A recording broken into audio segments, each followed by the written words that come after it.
Okay, शुरू करते हैं। तो चार दोस्त एक रोड ट्रिप पर निकलते हैं, पर रास्ते में एक ट्रक उनके पीछे पड़ जाता है। और ये ट्रक कोई मामूली ट्रक नहीं है। इस ट्रक के कुछ काले राज हैं जो आपको चौंका कर रख देंगे। कहानी की शुरुआत में हम चार दोस्तों को देखते हैं, माइक, मैरी, बेला और जेरी। ये सभी रोड ट्रिप पर निकले हैं और एक सुनसान रास्ते से होकर जा रहे थे। तभी जेरी सभी को बताता है कि इस रोड पर एक ट्रक घूमता है जो पेट्रोल से नहीं बल्कि इंसान के खून से चलता है। और अगर किसी को वो ट्रक दिखाई देता है तो वो तुरंत वहां से भाग लेता है, क्योंकि अगर एक बार वो ट्रक किसी के पीछे पड़ जाता है तो वो ट्रक उसकी जान लेकर ही मानता है। माइक इस कहानी पर बिल्कुल भी यकीन नहीं करता। तभी उनके पीछे एक ट्रक आता है और वो ट्रक बहुत ही तेजी से उनकी ओर बढ़ रहा था। वो ट्रक इनकी कार को टक्कर मारता है और फिर इनकी कार के आगे चला जाता है। इन सभी को समझ नहीं आता कि उस ट्रक ने इनकी कार को टक्कर क्यों मारी। माइक काफी ज्यादा गुस्से में आ जाता है और उस ट्रक के आगे निकलने की कोशिश करता है, पर वो ट्रक उनकी कार को आगे नहीं जाने दे रहा था। सभी माइक को रोकने लगते हैं कि ऐसा मत कर, लेकिन माइक किसी की नहीं सुनता और उस ट्रक के आगे निकल आता है। अब उस ट्रक की भी सटक जाती है और वो इनकी कार को इतनी जोर से टक्कर मारता है कि इनकी कार पलटकर रोड से उतर जाती है। कार के परखच्चे उड़ जाते हैं। हालांकि किसी को कोई नुकसान नहीं होता, पर माइक के एक हाथ की हड्डी टूट जाती है। कार से निकलते ही ये लोग देखते हैं कि वो ट्रक वहीं पास ही में खड़ा है। मैरी माइक के पास रुकती है और जेरी बेला को लेकर उस ट्रक की ओर जाने लगा। ट्रक के पास जाकर ये लोग देखते हैं कि ट्रक का दरवाजा खुला पड़ा है और ड्राइवर सीट पर कोई भी नहीं था, पर ट्रक में चाबी अभी भी लगी हुई थी। बेला ट्रक के पीछे लगे कंटेनर को देखने लगती है कि तभी उसके पीछे कोई आ जाता है। ये मैरी और माइक थे। बेला तो डर ही गई थी। तभी इन्हें गोली चलने की आवाज सुनाई देती है और ये लोग देखते हैं कि एक आदमी अपने हाथ में गन लिए इनकी ओर भागते हुए आ रहा है। ये सभी डर कर ट्रक में बैठते हैं और ट्रक को स्टार्ट करके वहां से निकल लेते हैं। कुछ दूर जाने पर ट्रक के अंदर म्यूजिक बजने लगता है, जिसकी वजह से सभी को नींद आने लगती है। देखते ही देखते सभी सो जाते हैं। तभी ट्रक के नीचे कुछ आता है और सभी की आंख खुल जाती है। जेरी तुरंत ब्रेक लगाता है और सभी ट्रक से बाहर निकलकर देखते हैं। ट्रक उन्हें एक वीरान जगह पर ले आया था और उनके सामने ही एक खाई थी। उन्हें कुछ भी समझ नहीं आ रहा था कि वो लोग इस जगह पर कैसे पहुंचे। जेरी फिर से ट्रक स्टार्ट करने लगा, लेकिन अब ट्रक स्टार्ट नहीं हो रहा था। माइक के हाथ का पेन बढ़ रहा था, तो जेरी और बेला मदद मांगने के लिए वहां से निकल पड़ते हैं। इधर माइक ट्रक के अंदर लेटा हुआ था और मैरी ट्रक के पीछे लगे कंटेनर को खोलने लगती है।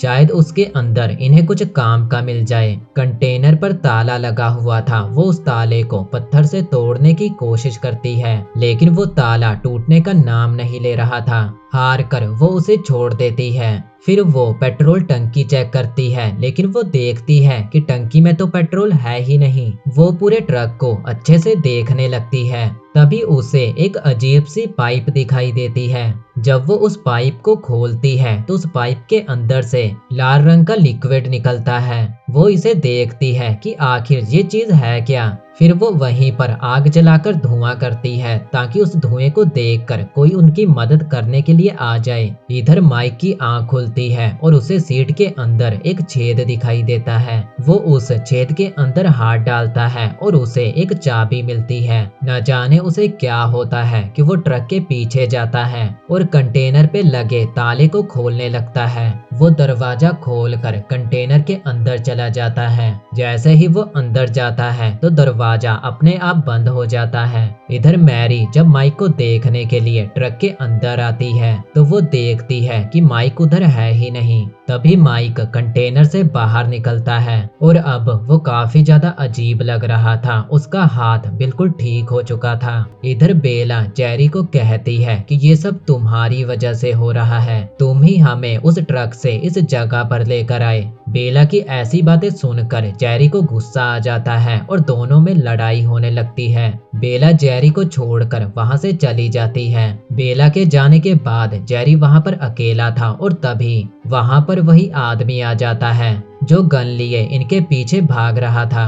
जेरी उसे देखकर वहां से भागने लगता है, पर बेचारा आखिर कहां तक भागता। वो आदमी जेरी को पकड़ लेता है और उसके मुंह में गन डाल देता है। इधर बेला ट्रक के पास पहुंच जाती है और वो ट्रक को स्टार्ट करने लगती है। हैरानी की बात, ट्रक स्टार्ट हो जाता है, पर कैसे? ट्रक में तो पेट्रोल था ही नहीं। दोनों लड़कियां खुश हो जाती हैं, पर तभी वहां पर जेरी आ जाता है और वो बेला के बाल पकड़कर उसे ट्रक से बाहर निकालता है। जेरी पागल हो चुका है और वो दोनों लड़कियों को घुटनों के बल बैठा देता है। उसने उनके ऊपर गन तानी हुई थी और दोनों लड़कियां जोर जोर से रो रही थी। बेला को रोते देख जेरी होश में आता है और वो उसे गले लगा लेता है। उसे समझ आ जाता है कि ये सब ये ट्रक कर रहा है और वो उस ट्रक पर गोलियां चलाने लगता है। लेकिन तभी मैरी जेरी के सर के पीछे वार करती है, जिससे जेरी बेहोश हो जाता है और फिर वो दोनों जेरी को ट्रक के नीचे बांध देती हैं। मैरी गन को अपने पास रख लेती है। अब ये दोनों ट्रक के अंदर चली जाती हैं और इधर जेरी के पास माइक आता है और यहाँ हमें पता चलता है कि माइक के शरीर पर शैतान हावी है और माइक ही ये सब कर रहा है। अब माइक इन सभी को मारना चाहता है।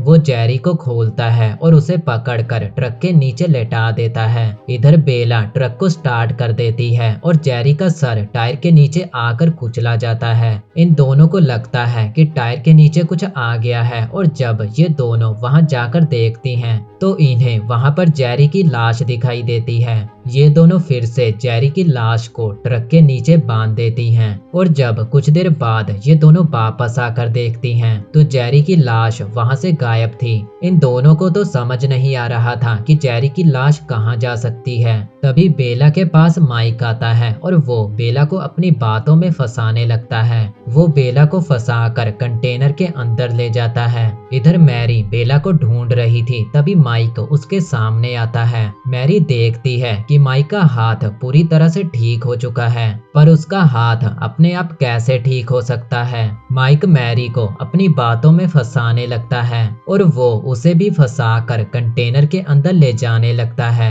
लेकिन मैरी को समझ आ जाता है कि ये माइक नहीं है। वो उसे धक्का देती है और कंटेनर में बंद कर देती है। फिर वो ट्रक में बैठकर ट्रक को रोड पर ले आती है। फिर वो ट्रक को रोकती है और पीछे माइक को देखने जाती है। जब वो पीछे जा रही थी तो उसे कुछ टपकने की आवाज सुनाई देती है। तो वो ट्रक के नीचे देखती है तो उसे उसी पाइप में से लाल रंग का लिक्विड निकलते हुए दिखाई देता है और ये कुछ और नहीं बल्कि इंसानी खून है। फिर वो उस कंटेनर को खोलती है जहां माइक उसे पकड़कर अंदर ले जाता है। वहां मैरी इंसानों के चीथड़े देखती है। एक मशीन में इंसानों को डालकर उन्हें पूरी तरह क्रश किया जाता और फिर उनके खून से ये ट्रक चलता। ये सब देखकर मैरी की हालत खराब हो जाती है। वो फिर से ट्रक को स्टार्ट करती है और वहां से निकलने लगती है। लेकिन न जाने कहां से बेला और माइक आते हैं और वो मैरी पर पीछे से हमला कर देते हैं। उनके सामने ही एक गाड़ी जा रही थी और वो ट्रक उस गाड़ी के परखच्चे उड़ा देता है। मैरी बेला को धक्का देती है जिससे वो ट्रक से बाहर गिर पड़ती है। माइक ट्रक रोकता है और बेला के पास जाता है। इधर मैरी उसी गन को निकाल कर अपने पास रख लेती है। फिर वो ट्रक से बाहर निकलती है और ट्रक से बाहर निकलकर वो देखती है कि बाहर माइक बेला की डेड बॉडी लिए खड़ा है। अब माइक मैरी और बेला दोनों को लेकर कंटेनर के अंदर जाता है जहां वो मैरी को मशीन के अंदर डालने ही वाला था, लेकिन मैरी उसे धक्का देकर वहां से भाग निकलती है। वो जंगल के अंदर भाग रही थी और माइक उसके पीछे ही था। कुछ दूर जाने पर माइक उसे पकड़ लेता है। जान बचाने के लिए मैरी गन निकालती है और माइक को शूट कर देती है। हालांकि वो ऐसा करना तो नहीं चाहती थी, पर उसके पास कोई और रास्ता नहीं था। तभी वो देखती है कि एक आदमी उस ट्रक को वहां से लेकर जा रहा है, यानी कि एक और आदमी उस ट्रक के जाल में फंस चुका है। मैरी उस आदमी को रोकने की कोशिश करती है, पर वो उस ट्रक से बहुत दूर थी, जिसकी वजह से उसकी आवाज उस आदमी तक नहीं पहुंच रही थी और वो आदमी उस ट्रक को लेकर वहां से चला जाता है। और हमारी आज की कहानी यहीं पर खत्म हो जाती है। वो ट्रक पहले तो किसी को अपने वश में करता है और फिर उसके जरिए और लोगों को मारना शुरू करता है ताकि उस ट्रक की भूख मिट सके, जो थी इंसानी खून।